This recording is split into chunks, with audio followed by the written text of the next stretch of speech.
مسعود صاحب، یہ پوری کوشش کی گئی سمجھانے کی کہ بات چیت ہی مسئلے کا حل ہے. ایران سے تو جس طرح سے شاہ صاحب بتا رہے ہیں کہ کوپریشن وہاں سے تو ہو رہی ہے، لیکن افغانستان کی جانب سے ہم دیکھ رہے ہیں کہ معاملات ویسے نہیں چل رہے، خوشگوار نہیں ہیں. اور پھر افغانستان کی بھارت کے ساتھ بڑھتی ہوئی انگیجمنٹ، یہ بھی کہیں نہ کہیں تشویشناک ہے. ماضی میں بھی بھارت جو ہے افغانستان کی سوائل یوز کرتے ہوئے پاکستان کو نقصان پہنچا چکا ہے. تو آپ کس طرح سے دیکھ رہے ہیں ان معاملات کو کیسے بہتر بنایا جائے افغانستان کو لے کر خاص طور پہ؟ میرے خیال میں جس طریقے سے یہ کارروائی کی ہے، جس طرح انڈینز وہاں پہ ہے اور جس ان کی پریزنس دیکھے، ہم نے اپریشیٹ ان کا ٹیکنیکل مشن بتا رہے تھے، لیکن it was a full flash وہاں پہ ان کی ایمبیسی فنکشن کر رہی ہے. پھر جے پی سنگھ کو ہم نے دیکھا کہ فریکوینٹلی وزٹ کرتے رہے افغانستان کا. اور اس کے بعد اب جو دبئی میں ان کی ملاقات ہوئی ہے وکرم مسری جو ان کے فارن سیکرٹری ہے اور امیر متقی کی، اور بیسیکلی دیکھیں کہ پروبیبلی ایک وہ ہمیں بھی میسج دینا چاہ رہے ہیں کہ انڈیا آلریڈی وہاں پہ ہے، تو انڈیا کے ساتھ تعلقات جیسچر کے طور پہ ہمیں شو کرنا چاہتے ہیں.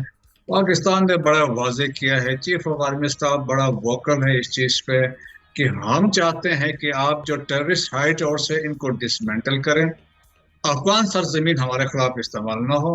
اور دیکھیں انہوں نے اپنی انیبلٹی شو کی ہے، دے آر ناٹ انویلنگ ہے. اور دیکھیں ایک ان کے کیپیسٹی کے بھی ایشو سے ہم مانتے ہیں، لیکن ایٹ دی سیم ٹائم یہ ہے کہ جب انفلٹریشن ہوتی ہے، آپ دیکھیں نا زوب میں جو واقعات ہوئے ہیں سمبازا کے علاقے میں، یہاں تو فریکوینٹ انفلٹریشن ہوتی ہے وہاں سے. اور وہاں سے پکتیکا ہے افغانستان کا صوبہ جہاں سے فتنہ الخارج کے پریزنس سے وہاں سے افغان طالبان فیسلیٹیٹ کرتے ہیں. یہیں سے اگر آپ دیکھیں کہ اسی مہینے میں 3 دفعہ یہاں پہ انفلٹریشن کی اٹمپٹس کی گئی ہیں، تو اس میں ایک افغان بھی مارا گیا ہے. اور زوب کینٹ پہ اٹیک ہوا تھا جولائی 2024 میں، تو اس میں بھی یہاں سے لوگ آئے تھے. تو افغان طالبان دیکھیں چیزیں بڑی کلیئر ہیں. ابھی تو ٹرمپ نے بھی بڑا واضح طور پہ کہہ دیا ہے کہ we have been given Afghan طالبانوں نے کہا ہمارے دشمنوں کو بائیڈن ایڈمنسٹریشن بلینز ڈالرز دیتے رہے ہیں، ہمارے ہتھیار وہاں پہ ہیں، جب تک ہمارے ہتھیار واپس نہیں کرتے ہیں ہم نے ان کو کوئی پیسہ نہیں دینا. تو ایک میسج تو ان کی طرف سے بھی ہے.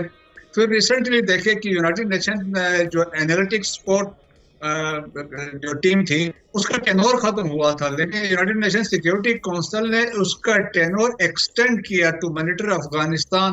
اور اس کو سپورٹ کرنے میں چائنا بھی شامل ہے، رشیا بھی شامل ہے.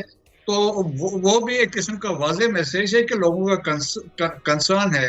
اور پھر دیکھیں 4 جو ممالک تھے ریسنٹ جب پچھلی دفعہ جنرل اسمبلی کے جو سمٹ ہوئی ہے، سائیڈ لائنز پہ پاکستان، چائنا، رشیا اور ایران بیٹھے تھے، اور انہوں نے اس بات پہ اتفاق کیا کہ تھریٹ جو ہے پاکستان کو فتنہ الخارج سے بھی ہے، بی ایل اے سے بھی ہے، مجید بریگیڈ سے، تو ان کے نام لیے گئے ہیں. سو دیکھیں کہ 2611 کلومیٹر کا یہ بارڈر ہے افغانستان کے ساتھ، لیکن انفارچونیٹلی افغان طالبان کہیں جگہوں پہ فیسیلیٹیٹ بھی کر رہے ہیں، کہیں پہ وہ انفلٹریشن فتنہ الخارج بھی کر رہے ہیں، لیکن ہائٹ آؤٹس افغانستان کے استعمال ہو رہے ہیں، ویپنز، اکوپمنٹ، لاجسٹک، فائنانس، سب کچھ افغانستان سے مل رہا ہے. اس میں تو کوئی شک نہیں ہے.